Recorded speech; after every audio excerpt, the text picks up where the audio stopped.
স্বাগতম Asian water colour সোসাইটিকে।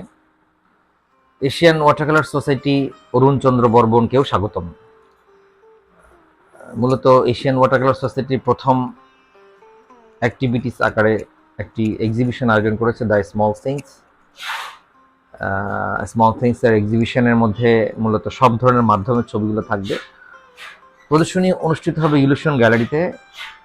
আমরা জানি যে একটি জল রঙের আন্দোলন সারা বিশ্বে হচ্ছে, সেই সুবাদে আমাদের অরুণচন্দ্র বর্মনের একটা প্রচেষ্টায় একটি প্রদর্শনী আয়োজন করতে যাচ্ছে আর্ট অফ স্মল থিংস নামে।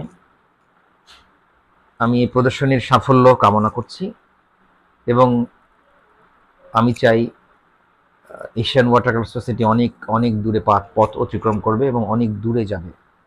তাদের চলার পথ আরও বিস্তৃত হোক, আরও সুন্দর হোক, এই প্রত্যাশা করছি।